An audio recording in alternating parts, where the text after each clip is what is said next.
Hello friends. स्वागत है आपका आपके अपने यूट्यूब चैनल अंजनी क्लासेस में। आज मैं आपके लिए लेकर आया हूँ एक नई सीरीज जो है शेयर फॉरफिट के बारे में है। आज मैं उसका पहला वीडियो लेकर आया हूँ, तो देर ना करते हुए स्टार्ट करते हैं। सबसे पहले शेयर फॉरफिट का मतलब होता क्या है, उसके पहले मैं आपको थोड़ी सी एक जानकारी ये देना चाहता हूँ। जब कंपनी का इनकॉर्पोरेशन होता है, जब कोई पब्लिक कंपनी अपने शेयर इशू करती है और उस शेयर्स के इशू करने के बिहाफ पर ही कंपनी की कैपिटल बनती है, यानी कि कंपनी को काम करने के लिए जो पैसे की रिक्वायरमेंट है वो शेयर्स इशू करके ही फुलफिल होती है। अब कंपनी पूरी तरीके से अपनी वर्किंग के लिए शेयर कैपिटल की अमाउंट पर डिपेंड करता है। अब जो लोग कंपनी के शेयर्स खरीदने के लिए अप्लाई करते हैं, वो कंपनी में शेयर्स खरीद कर कंपनी की ओनरशिप खरीदते हैं उस प्रपोर्शन में। तो कंपनी पूरी तरीके से डिपेंड करती है उन शेयर होल्डर पर जो कंपनी में पैसा लगाने वाले हैं। अब देखने वाली बात यह है कि पूरी तरीके से कंपनी उन शेयर होल्डर पर डिपेंड हो जाती है। अब अगर शेयर होल्डर कंपनी को पैसा ना दें, जो शेयर्स उन्होंने परचेज किए हैं उनका अमाउंट अगर वो शेयर होल्डर पे नहीं करते हैं, तो इसमें कोई बड़ी बात नहीं होनी चाहिए। ऐसा बिल्कुल भी नहीं है, क्योंकि कंपनी पूरी तरीके से शेयर होल्डर के द्वारा पे की गई अमाउंट पर ही डिपेंड करेंगे, तभी जब कैपिटल इकट्ठी होगी उसी कैपिटल से कंपनी अपना प्रोडक्शन या जो भी है कंपनी अपना वर्किंग करेगी। तो अब अगर कोई शेयर होल्डर ड्यू डेट पर पे नहीं करता है, अलॉटमेंट या कॉल के पैसे नहीं पे करता है, तब कंपनी क्या एक्शन ले सकती है वो मैं आपको बताने वाला हूँ। तो कंपनी के द्वारा समय समय पर अलॉटमेंट और कॉल के पैसे मांगे जाते हैं। तो अगर कुछ शेयर होल्डर ऐसे हैं जो इन अमाउंट को पे नहीं करते हैं, तो उसको कॉल्स इन एरियर यानी अवशिष्ट याचना कहते हैं। उसके बाद एक और सर्टेन टाइम पीरियड तक वो जो ड्यू अमाउंट है शेयर होल्डर ने अगर पे नहीं किया है, तो कंपनी अपने आर्टिकल के बेसिस पर उन शेयर्स को फॉरफिट यानी जब्त कर लेती है।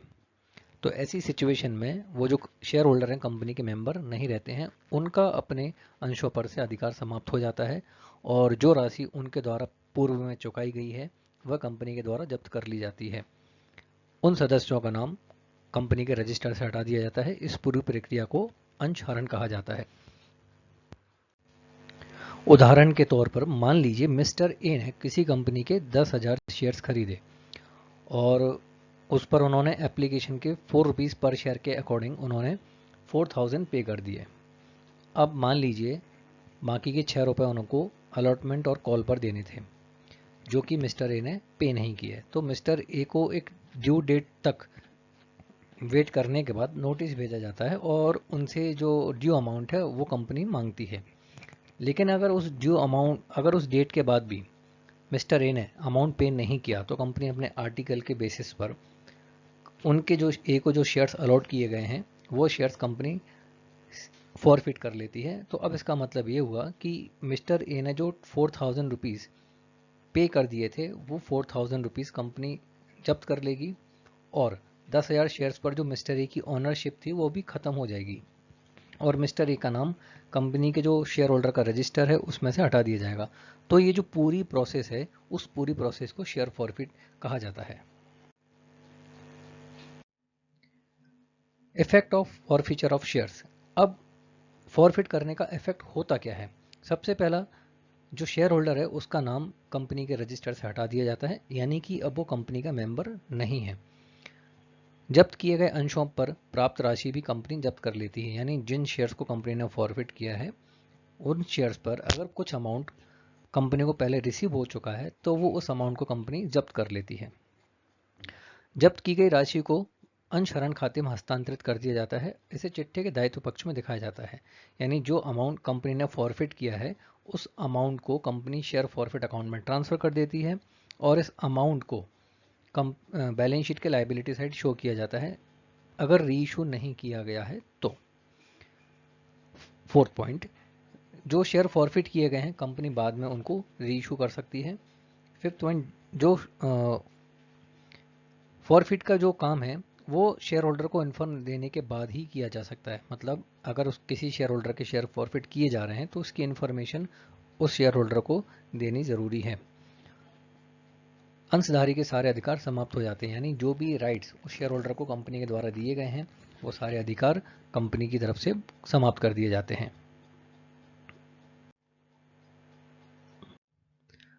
हरण या जब्तीकरण की प्रक्रिया, यानी जब कंपनी शेयर फॉरफिट करती है तो उसका प्रोसीजर क्या होता है वो मैं आपको बताता हूँ।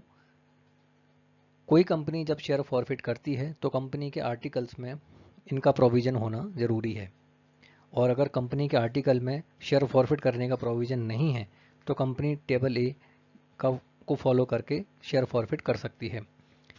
अब प्रोसीजर जब स्टार्ट किया जाएगा तो सबसे पहले कंपनी को रिमाइंडर लेटर भेजना होता है, यानी उन शेयर होल्डर को जिन्होंने कंपनी के अलॉटमेंट या कॉल के पैसे नहीं पे किए गए हैं तो उन्हें रिमाइंडर लेटर भेजा जाता है जिसमें ये डिटेल रहती है कि उनको जो अनपेड अमाउंट है और वो अनपेड अमाउंट इंटरेस्ट के साथ किस डेट तक पे करनी है। Second point, list. Company secretary उन डिफॉल्टर शेयर होल्डर की लिस्ट तैयार करता है जिन्होंने अलॉटमेंट या कॉल के पैसे नहीं दिए गए हैं। अंतिम चेतावनी, कंपनी के जो डायरेक्टर्स होते हैं आर्टिकल के बेसिस पर एक लेटर तैयार करते हैं जिसमें अनपेड अमाउंट को पे करने के लिए एक 14 डेज का टाइम पीरियड दिया जाता है, और साथ ही ये भी इन्फॉर्म किया जाता है कि अगर उन्होंने उस स्पेसिफाइड डेट के टाइम तक अगर पेमेंट नहीं किया तो उनके शेयर फॉरफिट कर दिए जाएंगे। कार्यवाही करना, अगर डिफॉल्टर शेयर होल्डर उस इंफॉर्मेशन को भी इग्नोर कर देता है तो ऐसी कंडीशन में कंपनी उसके शेयर फॉरफिट करने का प्रोसीजर कर सकती है।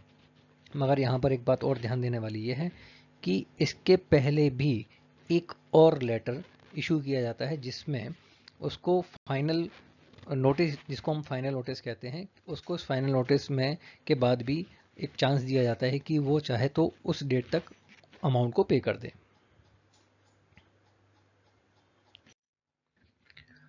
अगर उस पर्टिकुलर डेट तक डिफॉल्टर शेयर होल्डर पे नहीं करते हैं तो कंपनी के जो डायरेक्टर्स होते हैं उनकी मीटिंग में शेयर फॉरफिट करने का एक प्रपोजल पास कर दिया जाता है। जैसे ही उनका शेयर फॉरफिट करने का प्रपोजल पास होता है कंपनी अपने डिफॉल्टर शेयर होल्डर से शेयर सर्टिफिकेट वापस मांग लेती है, और जैसे ही सर्टिफिकेट वापस मिल जाता है उन डिफॉल्टर शेयर होल्डर का जो नाम है मेंबर के रजिस्टर से हटा दिया जाता है। इसके बाद जो अमाउंट कंपनी ने फॉरफिट किया हुआ है उन डिफॉल्टर शेयर होल्डर का, उस अमाउंट को शेयर फॉरफिट अकाउंट में ट्रांसफ़र कर दिया जाता है। Last point, declaration. कंपनी को बाद में यह डिक्लेयर करना होता है कि कंपनी ने किन किन शेयर होल्डर के शेयर फॉरफिट किए हैं। तो इस तरीके से कंपनी इस प्रोसीजर को फॉलो करते हुए शेयर फॉरफिट करती है। उम्मीद करता हूँ कि आपको शेयर फॉरफिट का मीनिंग, उसका प्रोसीजर, उसका इफेक्ट बहुत अच्छे से समझ में आया होगा। अगर आपको मेरा ये वीडियो पसंद आए तो मेरे वीडियो को लाइक करिएगा, चैनल को सब्सक्राइब करना मत भूलिएगा। धन्यवाद।